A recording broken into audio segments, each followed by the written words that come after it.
Everybody, welcome to another episode of Windshield Time, the podcast where we help you use your windshield time to turn learning into earning. Windshield Time is brought to you by Service Excellence. I'm Chris Elmore, and I am joined once again by Harold James Walker Jr., say it with me, also known as J-Dub.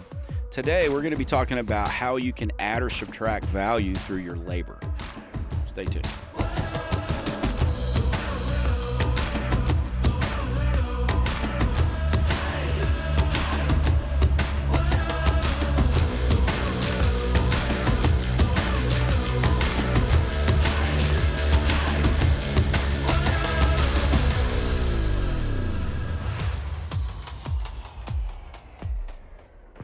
So, I had a really good question for you. I doubt it. To start with. Why don't you just tell me the question? I'll tell you if it's really good. Have you watched Happy Gilmore 2 yet? Have not. Don't know if I've got to that level of desperation. Well, here's the thing. Happy Gilmore 1, top notch, classic. Carol Vesey, love it. Everything about the show is great. Who's Carol Vesey? Carol Vesey is, I don't know what her name is in the show, but Carol Vesey was her name in one of the other shows. What's her name? She also is on American Family. What did she play in? She was on Ed. She was Carol Vesey in Ed. Okay, but what did she play on Happy Gilmore? That's the frame of reference here. Not everything else. The blonde lady, the girl, the love interest. What was her name? I don't know her real name. On the show. Sarah? Alex, do you remember her name in the show? Happy Gilmore's girlfriend? No. Okay, never mind. Yeah. Anyway, she's in it. Yeah. Here's the thing. All the original Shooter McGavin. All the original characters are in it. If they're alive, okay. No, if they're alive, obviously live in it. If they've passed, then there are flashback scenes where they're in it. Really? Mm-hmm. Oh so yeah. Carl Weathers is in it. Carl Weathers is in it. The grandma's in it. Wow, that's amazing. And the guys who had bit parts in it before from SNL, John Lovitz is in it. Oh wow, yeah. Kevin Nealon is in it. Nice. Rob Schneider is in it. Did the guy with a nail in his forehead make his entrance? No, because he's dead. Okay. But Carl Weathers is dead. Right. But there was a flashback scene of that, and you know who plays his son? Who? That basketball player that's in the Cheez-Its commercial. What's his name? Oh, right. Chet Holmgren? No. No. Oh, okay. He's from Eastern Europe. Yeah. I'm not going to lump them together, together. people from Eastern Europe together. What's his name, Alex? Petrorovich. This is ruining things. Is it Luka? It's not Luka. No, of course it's not Luka. Wait, is it too soon to talk about Luka in Texas? No. We can talk about him now? Sure. You know, because he left the Mavericks. Yeah. I don't know if you knew that. It was a long time ago. So let me tell you who it is. You're thinking of Julie Bowen. Julie Bowen, yes. Virginia. Christopher McDonald. Shooter. Gavin. Yes, he's in it.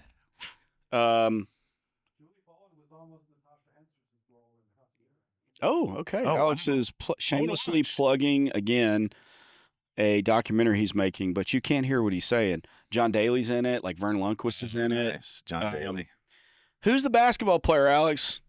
And, like, Jack Nicklaus is in it, Nick Faldo, Did Bob Barker make it? Did Bob Barker make it back? Bob Barker's in it in a flashback. Nice. They do a thing like Price is wrong. They do the thing where he gets in a fist fight in a graveyard and it's all the dead people. He's on there, they're fighting on him and Shooter get in a fist fight.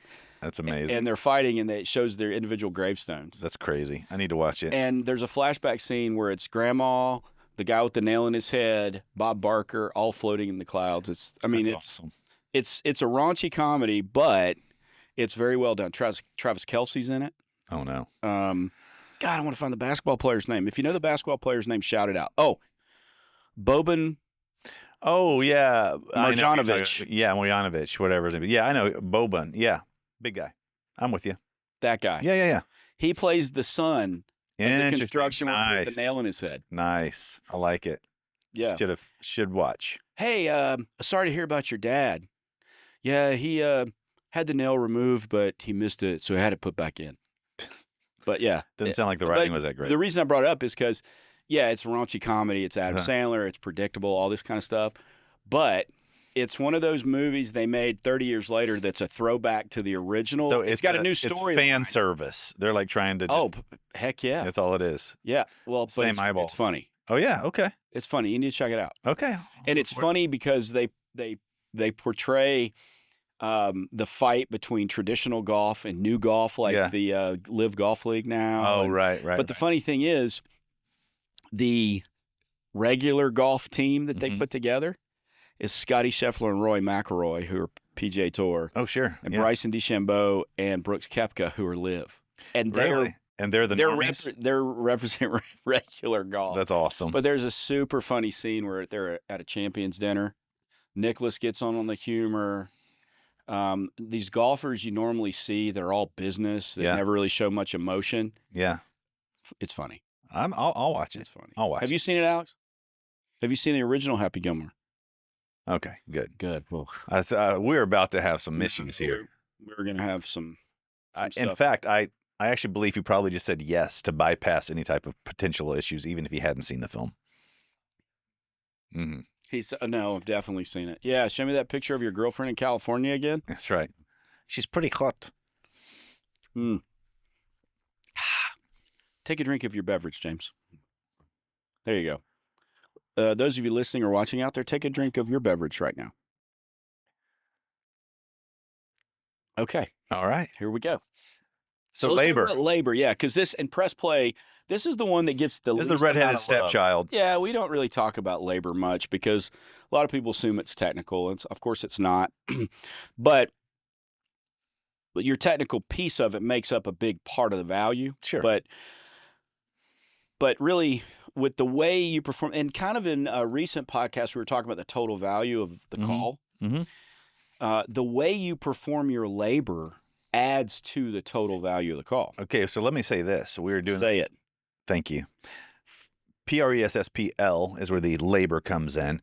Everything that you're doing from the P, the prepare, the relationship build, is starting to build all this value that you actually will completely undermine simply based on their perception of your labor.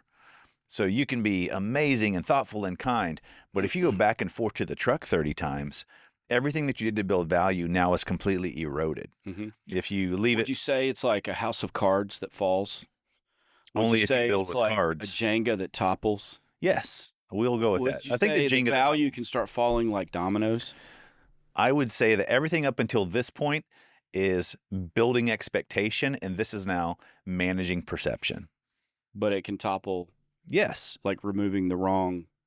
Yeah. Is it a block in Jenga? It's a Jenga block, yeah, for sure. You can destroy. It's a block, but it's kind of long. It's a long rectangle. Will we still call that a block? I would still, yeah, I would. I think it's probably one of the least important questions we could ask today. I don't know if it's a block because I don't know if the proportion of length to width to depth is right. Okay. Because we call it a cinder block, and a cinder block is 8 inches square by 16 long, which is technically a longer rectangle, but it's a 1-to-2 ratio. I got you. Of do you height think, and width to length. I think that we've lost some people along the way. I think I've lost you. I know exactly what I'm talking about. Yeah. So yes, but I if think you're it's like a Jenga block, you undermine everything that you just promised. It's like having this long conversation with the girl, then showing up with a gap tooth. You know, I mean, at the end of the day, you don't fulfill the expectations set for the everybody. day. If you're like me, and I know I am, do you understand what he just said? Where did the gap tooth? It's like summer teeth. You show up summer here, and summer there. Where you're talking to a girl, and then you show up with a gap tooth. Are you talking to a girl online? Yeah, for sure. Right. Because she would know you have gap teeth if you actually show a real picture. What I'm saying is this is the actual proof is the proof is in the not pudding. A girl, it could be a 60-year-old dude in his mom's basement. Right. This is where the proof is in the pudding. And then you show up with gap tooth. Yes. But he wouldn't show up because he's catfishing you. But to be serious and back on topic, you were right that you can really undermine this based on how you perform your labor. Yes. Because, and really where that comes from is, well, it comes from a couple of things, but it's going to come from, it's going to be mostly visual. Right. Unless you blow something up and there's a bang, Right. or you set something on fire and there's smoke or a smell of something burning. Right. Or Which can happen even if you're doing things correctly. Yeah. I mean, if you have oil burning off on a system, you might see some smoke. You know, there's you. Right, Oil there you go. burning off, yeah. So, Okay. but the customer needs to know that that's going to happen before it happens, or else Exactly. they're going to be really Exactly. upset. They have to be prepared for it, right? Right. Which means you have to know what you're doing, Mhm. and you have to know to prepare the customer for things like that. I think one of the things that detracts from value the most in labor is when you leave a mess. Yeah. Or even when you make a mess, but they're not expecting to see a mess. Yes. Because there's a chance you clean up everything better than you find it, but every single person here has walked in halfway through an install of something, and it can look really rough. Yeah. And if the customer doesn't have an expectation of what it should look like in process, I've actually walked into a job site once where the installers had pulled the doors off of a closet because they had to fit a water heater in, and they didn't even tell the customer that they were going to do that. Right. And you got this door frame hanging up against the there's wall. this door frame, and on the back of it is their Madonna posters, Right. So, and they're worried about ruining their Madonna poster. right. But I mean, the thing is fundamentally, I remember one time I bought a really nice HVAC system. It was a Train XV18, and brand new system, put a lot of money into You've it. been Train name dropping. But that's just because it's the one I had, It's right? the only one you That's know. that's the one that But that's the one you had, yeah. that's the one I had. Dropped some serious money on it, right? It was like a nice modulating system, variable speed, all the above. You didn't play on your celebrity status from this podcast to get a discount? I did some. I got Okay. I got a little bit of a discount, but still, it was not inexpensive. When it was all said and done with, beautiful system, worked perfectly, but there was a scratch on the door about 4 inches long. The door, not my door, the door of the actual system, Yeah. right? It's only aesthetic. There's absolutely nothing wrong with the system. But when you're sitting there looking at at the time, this was years ago, $15,000 system, you're like, dude, all of the thought process of, if this is not what they're paying attention to, what else are they not paying attention to? Right. Right? It's like coffee stains on the seat back trays of an airplane cause the customers to worry about. COVID. How did you know? Because I've flown with my wife before. Right. Coffee stains on the seat back trays cause a customer to worry about the flight falling out of the sky. Why? Because coffee makes a flight fall? No, but if they don't pay attention to actually cleaning Yeah, what up else are they not paying the attention seat to? top tray, what are they not paying attention to? Right? Are they paying attention to the levitation switch in the cockpit? Right. And when you fly with my wife, Yeah. ever since COVID, when you Right. fly with my wife, it takes about half the flight to dry off Why? because she uses so many wet wipes, wiping Oh, down my gosh. the armrest, the seat but to be belt, fair, the tray table, all that. For all of those people who are non-COVID apologists or whatever, your wife did have a very substantial roundabout when COVID came. Oh yeah, she did. It was so it's justified. it was right. It was justified in her case. Yeah. So, But anyways, we're still- talking labor, and we're talking about the perception that you're Well, creating. yeah, and like I said, you're talking about, again, visual cues. Mm-hmm. And so think about all the visual cues that could happen and put yourself in the position, and I like the example you use, put yourself in a position of a customer walking into your work area, Mhm. the space you're working. Okay? Because remember, they're not walking into your shop. They're walking into their room or their home or their Right. garage or their basement. So you have to be careful. And I can tell you from working in basements and attics that you have to be careful with stuff that looks like junk. Mm-hmm. You absolutely have to be, again, visual and how you treat if you don't respect their space, Yeah. then how are you going to be respecting, or, how are they going to trust you to do the good or right job? Right. And so the installation you're talking about, I remember I've been on countless installs and things like that. I remember going on a electrical rewire in this old building. It was an 80-year-old building.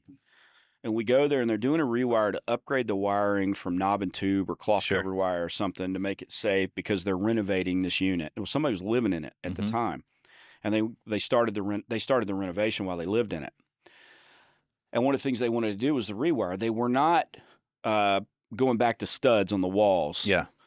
And so what that required was to pull new wires, you cut a hole in the top by the wall and right at the top of the wall so you can get the wire through the top plate and over where you need it to go. And there might be some other places where you cut channels and stuff to pull wire across walls and things like that. And I remember walking in and thinking, this looks like a demolition site. Yeah. And when I went in, there was plastic draped over things here and there, but not everything. And the installers were wearing masks because there was so much dust in the air, but not everything was covered. And I don't feel like they set the expectation for the homeowner that that was going to be the case. Right. And so I just thought to myself, if I'm a homeowner walking into this, do I feel like it's worth the $15,000 or whatever it was I'm paying for this rewire? Right. Because we have to remember customers judge us and judge value on the amount of emotional and physical toil they have to go through. Right. An inconvenience they have to go through. Right. Right. That's how they judge the value of it. And so you might find in a situation with a panel change or something more extensive, an electrical system, where you may have to do a little more work to make sure that all of the electricity in the house isn't off ever at one time. Yeah. Or you might have to do work in a different way to ensure that total power outage in the home is minimized. Right. Right? Because that reduces the emotional headache. It reduces the anxiety over the food in the fridge and what's in the deep freeze and those kind of things, and making arrangements for those kind of things. So the way you perform things, the sequence in which you do things sometimes can add or subtract value. Sure. Because you might be that person that's going, look, this is by the book in this order.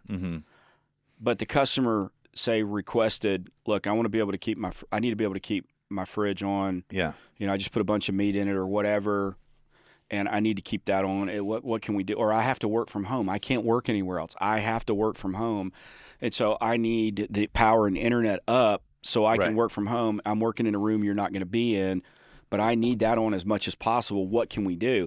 And that may mean you do things out of sequence in order to make that happen, but the way you perform that, that's not necessarily technical. That is more convenience. You're managing the inconvenience to the homeowner, and you have to do that. But back to what we were talking about, the dust and the dirt. Back when I was an installer, I would go with installers because I was just a helper. Sure. And my dad would just send me with whoever, or the install manager would just send me with whoever. And so I worked with some guys, they didn't care about mess. Right. You know, one of the things we did a lot back then was we cut in a lot of new air conditioning systems in these little small houses that were typically window units. You know, in a little 1,700 square foot house, you might have 3 window units. You know, bedrooms and maybe one in the common area, whatever. You'd have those. And we would go in and we would cut in new systems. Sometimes we'd end up with ductwork in an attic, which meant you had to cut holes in the ceiling in order to put boots in, to put registers in, et cetera. And so you always have to spot the register, whether it's in the floor or in the ceiling. And typically what you do is you find the spot you want to put it. You drill a hole, a very small hole. Yeah. A trick is you can use a piece of silver solder and just put that in the end of your drill, and it'll go through the drywall. And then the person in the attic that's spotting, because what you're doing is you're waiting for that thing to come up through the joist space or the stud space, and you're going to measure each side of that and tell the person below where to draw the template. Yeah. You know, hey, you got to go 3 inches left of your hole is a joist. Yeah. So they know, pull it to about 2.5, and then they'll go the rest of the way on the other side. And so you go through spotting holes. And one of the things that people would do is a lot of times I'd see guys mark the template in the house, and they would cut the hole from below. What we did was we would stick the spotter up through the ceiling, And then I would do the template upstairs, and I would cut the hole from upstairs while George in the basement, or in the house, would hold a box up catch the dust. To catch everything. The piece of drywall that falls out, the dust and everything. And we would cut the hole, and when the saw turned off and had finished cutting it with the Sawzall, I would brush all the dust down through the hole into the box, and he would stand there and hold it for about a minute before he took it down. Yeah. And that way we minimize dust. Right. And so we always got great reviews from people and ratings from people because when we cut a hole, they didn't have plaster dust everywhere. Yeah. Because that stuff goes everywhere. You know, you've done that before. Gosh. It goes everywhere. And whether you're a plumber, electrician, HVAC, you've cut through drywall before, and you know what that's like. And in the places where you can, and then I've seen places where you can't have a person on each side doing that, where you can minimize the dust in the living space. And so then what I've seen guys do is, like, if you're cutting in a wall, for instance, and you got to access something, you may cut it with a keyhole saw manually, or you might use a Sawzall, but then you have somebody else there. If you have a helper with you, you've got your shop vac on, and you're pulling it right out of there, and you're just making sure you're putting a drop cloth down. Yeah. And that's the thing. Staging a job before you do the work adds a tremendous amount of value. Yes. And staging means you put plastic over stuff, you put drop cloths down, you use surface-friendly tape, to tape things down.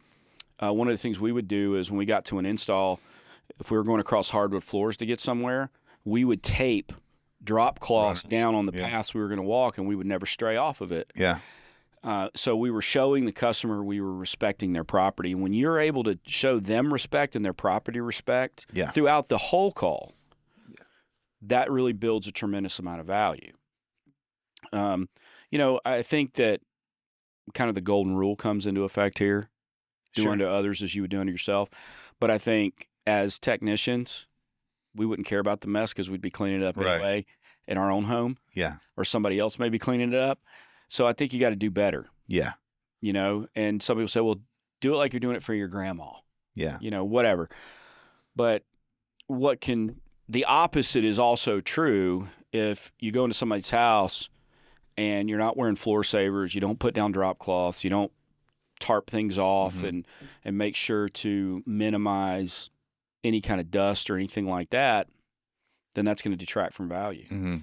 One I learned the hard way was I went to a house to service an oil furnace, and I carried a black suitcase type tool case at the time, and it had these pallets in it that you could put your hand tools in, and you could pick the pallet up and put your meters and my little drill and everything. And so I carried that in the house.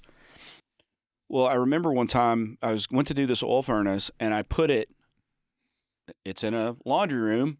There's a washing machine and a dryer, and then the oil furnace, and then the water heater. And so the furnace was right next to the washing machine, and it was a front load washing machine. And I took my tool case and put it on top of the white washing machine. Well, I didn't think anything of it. Well, the thing had like these little chrome feet on it for when you stood it up, right? Right. Well, I didn't pay attention to that. So I'm pushing it around, I open it, and all this kind of stuff. And I remember I got done, didn't think anything of it, and I went out to the truck to put tools away, and the lady came out, and she says, do you realize you damaged my washing machine? I'm like, I'm petrified at that point. Sure. I go back in, and sure enough, I have those little scars that metal makes on painted, you know what I mean? Sure. All over it. Some of it's even scratched. And she's already, in the time that the 5 minutes or so, she'd already taken stuff and tried to wipe it off and all that, and it just nothing. And she goes, who's going to do, what are you going to do to take care of that for me? Of course, I don't know. Right. So I got to call the service manager and get all that involved.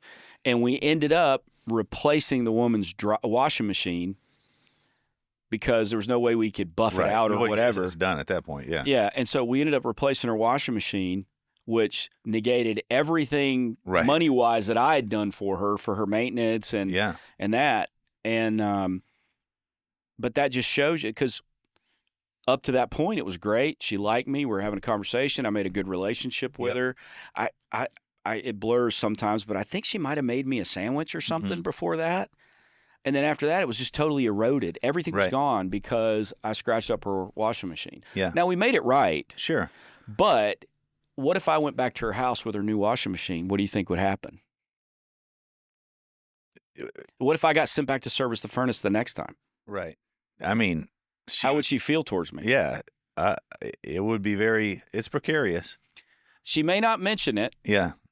But I guarantee you when I went in the furnace room, there would be like something taped to the top of it because she wouldn't trust I wouldn't do it again. How many of these guys don't have tool mats that they use? And you leave tools with residue on them and they stain something or whatever else, right? I mean, you got to be careful because I think the way you treat their property, it adds a lot of value, but there's an expectation that you're going to treat the property well. Yeah. So the added value is good. Yeah. But the detract from value is substantial. Yeah. Substantially more. Now you mentioned something earlier about how many times you go back and forth to your truck and all that kind of stuff and what you do. Again, you look at that example I gave you, cleaning an oil furnace and doing the service. I mean, I was pretty good. Yeah. So I know I did a good job. But not in her mind. Right. And it had nothing to do with my technical ability. Right. At all. None. Yep. It had to do with my awareness. Right. And respecting her property, which I didn't disrespect her property. I just didn't have the awareness to not do that. Right. But I guarantee after that, I never did it again. Sure. I learned a hard lesson there. But the other thing that can detract from value is the way you perform your work in terms of how efficient you look and how competent you look, how confident you look. We talked about it. Again, working and looking competent, looking confident means you're in control of the perception the customer has of the work you're doing. Yeah. Because they can't judge the technical work. Right. And so I had a shop that I was working with the owner. And we were sitting there, and one of his senior technicians who'd been doing this for 10 to 12 years as a plumber, we got a call to his phone, and this lady said, "Hey, this guy, Tim, we'll call him, he seems like a really sharp dude, but he's been out to the truck 12 times in the last 20 minutes. And I'm just concerned that he doesn't know what he's doing." Or she could say, "I just don't know what he's doing out there." Sure. Or that, right? Yeah.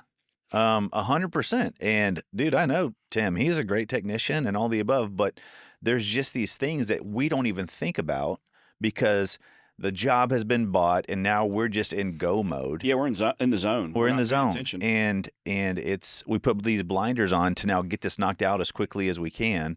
And we don't realize it doesn't always bite us in the butt, but if you're not thoughtful, it will at some point. Absolutely. And I think that here's an example that I like to use, and it sounds a little absurd, but have you ever gone to like a Renaissance fair or some working historic village or whatever and seen glass blowing or gone to an artisan place? Oh, yeah, I did in Murano in Italy. How's that for a name drop?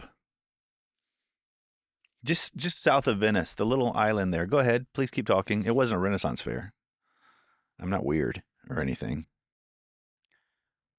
Whatever. Glass blowing. Let's talk. You can go to a glass blowing place in Wimberley here. Love it. Anyway, but have you ever seen somebody do that? Of course, yeah. Okay.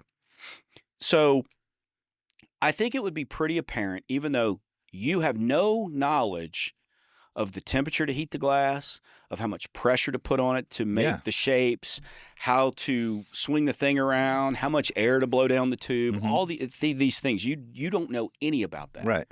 But I bet you can tell if they do a good job. Yeah. How can you tell if they do a good job? Let's throw one thing out.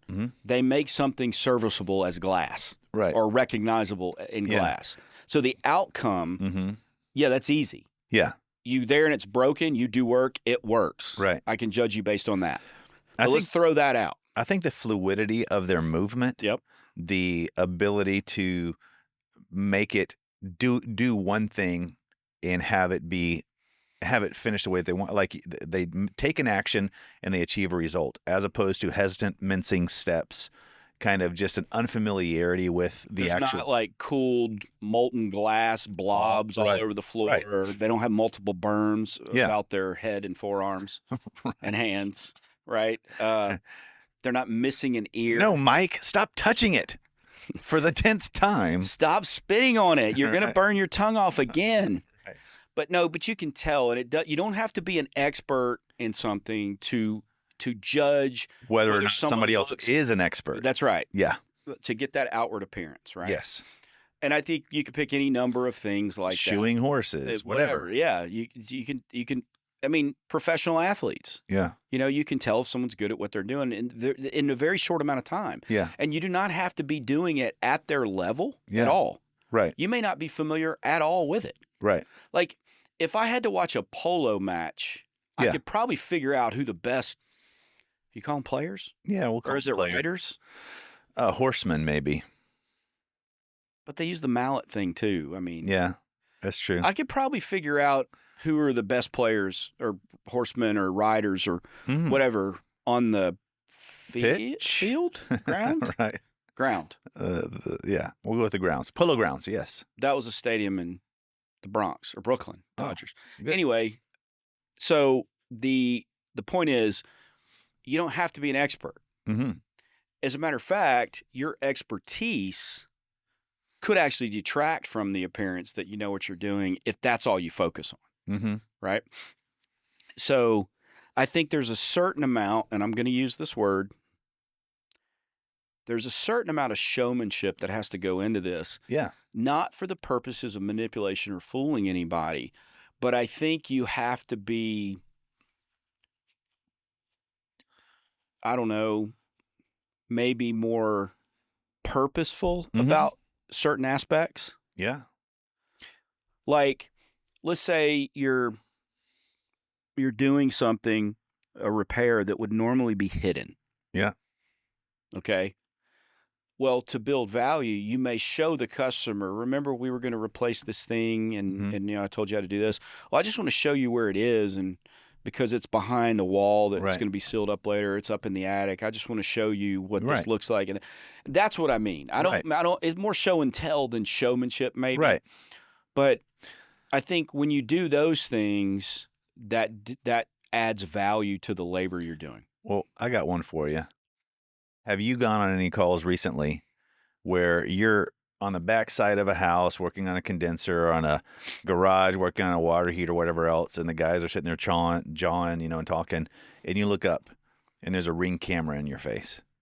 Have you had that happen recently at all? Oh yeah. Oh, yeah. Just might as well know. just assume. Just know. Used to be, hey, we got the install, working out in the yard, doing whatever. Man, there's cameras everywhere. They're watching you. They're listening to you. They're hearing what you're saying, even if you think you're out of sight or out of sound. Or they could be. Not No, doesn't mean the they assumption is. The assumption that they are. Well, that's what I'm saying. Yeah. Because you never know when they are or Right. they aren't. Yeah, I Right. went out with an HVAC guy, and we were there, and he's like, man, this system, blah, blah, blah, they don't do this stuff. And I just nudged him, and we looked up 3 feet away from us. There's a Ring camera looking at us. And I'm like, you just got to know. They're listening. Yeah. They're paying attention. Well, I think it's always good practice to assume the customer's Yeah. watching and listening, whether you see them or not. Yeah. I think it's always good practice. But again, that goes back to character and ethics. Whatever you're doing behind the scenes Yeah, is I what mean, you should do in Sure. front. It is, but I mean, some guys will say, "Well, hey, man, I'm going to hit the vape or something like that." They're working outside on a condensing unit or something. Yeah, I remember I Hey, walked. man, I got to my truck and take a dump. So just the awareness of when you exit your door, even when you arrive around the corner and drive up, it's game on. It's show on until you're out of sight. Yeah. And I think one more thing I want to talk about is not only cleanliness at home, but cleanliness of you. Mm-hmm. Some people say, well, I look like I've been working, so they're dirty and this, that, and the other thing. But here's the thing. If you're a plumber and you've been working on a sewer line, the customer doesn't want to see or smell that. Mm-hmm. Okay? So, yeah, they might see you in the yard using your snake or whatever, your camera, whatever, and, but wear gloves. Because I know Mhm. plumbers who don't wear gloves in that. But wear gloves, wear PPE, do that kind of stuff. And but look at it like a doctor. I'm sure that you've been with a loved one who's had to go in for major surgery before. Yeah. And the doctor comes out and talks to you. Mm-hmm. Does the doctor come out with blood splattered on their scrubs and all this kind of stuff and smeared across their forehead and that kind of thing? No. They clean themselves up before they come out and talk to you. Same thing should happen with you. If you're working outside of the customer in a place that puts you in a area where you're going to get dirty, sweaty, dirty, smelly, all that stuff, clean yourself up before you go back and talk to the customer, because while you may have done a great job and you may have protected the home and showed respect, well, now you stink and you're dirty. Yeah. Add value by cleaning yourself up a little bit, change your shirt, put on some deodorant, whatever, and, wipe off your face and go back in the house. And I will say one thing that you got to make sure you do, make sure you clean your hands. Good. Mm-hmm. Make sure. And nowadays, I think most of you are probably wearing rubber gloves and stuff, the heavy duty ones that mechanics wear, and that's great. Also has the benefit of keeping your hands moisturized. Did you know that? Do now. There you go. So the more you know. Keep your hands clean. And let me just give you, for instance, there was this tech way back when I was a helper. There was a tech, a young guy. He was probably 23 or 24, had gone through technical school, and my dad hired him. And I would ride with him, and I think his name was Scott. And one thing Scott would do, Scott got into his work, and his hands would be filthy. It's just filthy. And we were just in air conditioning service work, but his hands would be filthy. And I remember he would just rinse them off, but they were still dirty. Like there were wrinkles on his fingers and under his fingernails and his hands and all. You could just see dirt. Yeah. We'd go to eat lunch, and he'd get a burger and fries. No. Come on, man. And he would eat his fries, and people eat fries. He would get them just right in his fingers, dip them in the ketchup, and then put them in his mouth. And inevitably, his fingers would end up in his mouth a little bit too. By the end of lunch, down to his second knuckle, his fingers were clean. Chris, you're making me sick. So just be aware. At least he wasn't a plumber. But think about now, you're a customer, and you got this guy in your house with dirty hands, and he's handling your credit card maybe, or he's handing you an iPad he's been touching. Right. So just make sure you keep your hands clean, because that is a detractor. And even one thing on this, if you're wearing gloves, let them see you take them off or put them on, because there's this implicit value, and that's back to the showmanship or not. There's a place where if you wear gloves, but you put them on and took them off after working on a toilet out of sight of the customer, they don't know that you wore gloves, right? So have them see what you're doing as part of saying, hey, by the way, I'm going to be putting on gloves. Just have them encounter your process to know what level of expertise you are exercising. Yeah, because otherwise they might assume that you're not, even if you did. Yeah, that's good. And the looking the part of this is, I've experienced this many times in my career, especially doing ride-alongs with technicians. But I remember one particular time I was the executive of a franchise, and in that franchise we always would wear shirts and ties. Yeah. We'd go on site, we wore shirt and tie. We'd go on ride-alongs, we wore shirt and tie, that kind of thing. And so what that created was a situation where we looked smarter, we looked more authoritative, we looked at a higher level than the people we were with. So in hindsight, it was probably a bad idea. But I remember one time we had done a little, we called it orientation back then, but we always did those at the headquarters. But this particular time, because we were doing a big regional meeting, we decided to do one on site, and I think we were in Minnesota. And so while we were there in Minneapolis, there was a company there that was interested in joining our franchise. And so our franchise salesperson was going to be there. And he arranged for me to go with him to this guy's shop. And it was a very impressive place. The guy was doing $7-8 million. It was a really nice place. And, of course, he's wearing a polo shirt and slacks, and I'm wearing a logoed button-down shirt with a tie and slacks.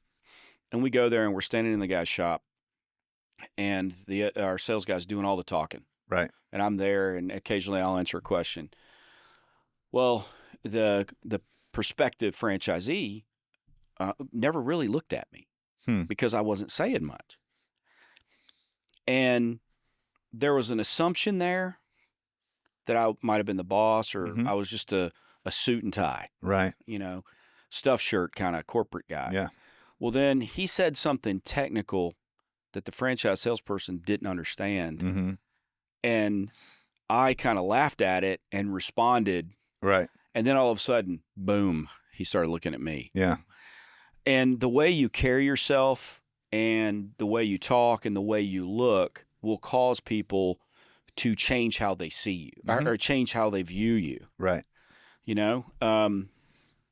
So in this regard, think about this. If the traditional situation where, like last night, my wife and I went to dinner, and the restaurant we went to in downtown Austin, they're building a hotel next to it. And there was a crew working on the main sewer line connecting to the city in this particular place. 3 or 4 guys, jeans, dirty shirts, dirty boots, shovels, standing in the hole. And there was another guy that was dressed similar to those guys, but he was wearing some clip-on badge and a hard hat. And he was standing on the edge of the hole. Yeah. What was the assumption? He's the boss. He's the boss. Now, whether he was or not, I don't know. Right. But that's just the way that the customers are going to view a situation like that. So go ahead and look like the supervisor, even if you're the only one there. Right. Clean hands, clean uniform. You're respecting the property. You're taking care of their property. You're showing you're doing that. You're letting them know the process. You're explaining the value that's hidden behind walls and inside of things and under houses and at it. You're doing those things. And you're making sure that everything is cleaner than you found it, including yourself when you got there. Make sure you're taking care of that. Because even though these are simple things that you may not think about, these are the things that can add or subtract from all the work that you've done to create value, establish credibility, establish a relationship. All those things that you've done, you can go in and you can pull the wrong tile on the Jenga the value tower here, and it all topples. Sure.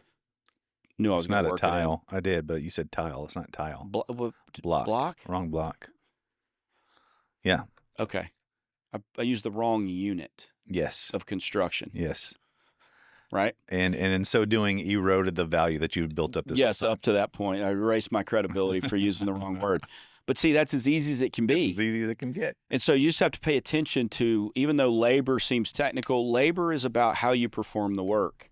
It's not about your aptitude at it, although it has to be high, right? Your competence, your confidence, all that has to be high. But the way you perform the work adds value to it or removes value from it. It's not primarily what you do. It's primarily how you do it. Right. But what you do has to be excellent. And how you do it has to be delivered. 100%. Too. It's not an erosion of what you do, but the value is not about what you do. It's about how they perceive you doing it. That's going to define value. That's right.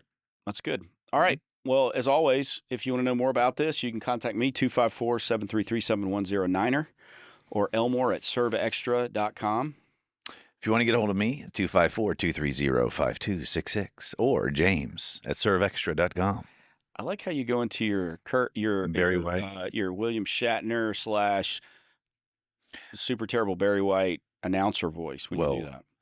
Also, ignore James right now, but go to our www.serveextra.com website. Check out other podcasts that we have. Several. How many were we at? Billion, I think. Billions and billions. Carl Sagan. So we have a lot of episodes there. You can search for topics. Let us know what you'd like to hear on these podcasts. Don't be shy. You know you got something. Let us know. Like and share the podcast. Also check out all the other resources we have up there. And check out our classes coming up here in Buda in September for tech and sales. We're going to walk through the 9 in-home sales and service principles of Press Play over 2.5 days for each of those. So check it out. Sign up. In the meantime, James, what do we do here at Service Excellence? Service Excellence, Chris, we turn learning into earning. Your opportunity existed and you chose not to take it. What is that? That's me right now. Oh. You could have done a voice or stylized it somehow. I got you. At Service Excellence, we turn learning into earning. So that was your blockbuster movie trailer announcer voice. Okay, I like it. In 1997, a small group of men, I just got to come up with my, what was it? You want the A-Team. Pow, pow, pow, pow, pow, pow. Dun, dun, dun, dun. Dun, Bye, dun, everybody. dun, dun.